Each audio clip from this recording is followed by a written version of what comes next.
சமூக வலைதளத்தில் பொய்யான தகவலை பரப்பியதாக எழுந்த புகாரில் அதிமுக நிர்வாகி மீது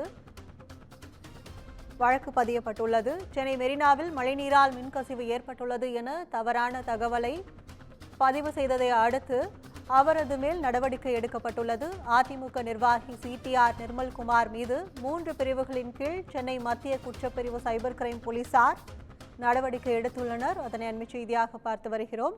சமூக வலைதளத்தில் பொய்யான தகவலை பரப்பியதாக எழுந்த புகாரில் அதிமுக நிர்வாகி மீது சென்னை மத்திய குற்றப்பிரிவு போலீசார் வழக்கு பதிவு செய்துள்ளனர். கூடுதல் விவரங்களை செய்தியாளர் சுப்பிரமணியன் வழங்க கேட்கலாம். வணக்கம் சுப்பிரமணியன், இந்த வழக்கு பதிவு குறித்த கூடுதல் விவரங்கள்.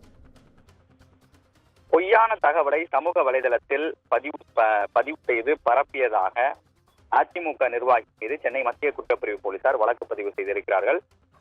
சென்னை மெரினாவில் மழை நீரால் மின்கசிவு ஏற்பட்டுள்ளது என்பது தொடர்பான ஒரு வீடியோ பதிவை அதிமுக நிர்வாகி சிடிஆர் நிர்மல்குமார் தனது எக்ஸ் தளத்தில் பதிவு செய்திருந்தார்.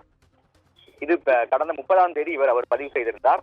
இந்த வீடியோ தொடர்பான சர்ச்சை எழுந்தது. அது மட்டுமல்லாமல் இது தொடர்பாக தமிழ்நாடு ஃபேக்ட் செக் குழுவினர் மற்றும் இது தொடர்பாக ஆய்வு செய்தார்கள். ஆய்வு செய்தபோது இது மியான்மரில் நடந்தது என்பது தெரிய வந்தது. அது மட்டுமல்லாமல் தமிழ்நாடு ஃபேக்ட் செக் குழு இது தொடர்பாக அதே எக்ஸ்தலத்தில் இந்த வீடியோ பொய்யான வீடியோ என்ற பதிவை செய்திருந்தார்கள். இது தொடர்பாக சென்னை மத்திய குற்றப்பிரிவு நிர்மல்குமார் மீது வழக்கு பதிவு செய்திருக்கிறார்கள். 3 பிரிவுகளில் வழக்கு பதிவு செய்யப்பட்டிருக்கிறது.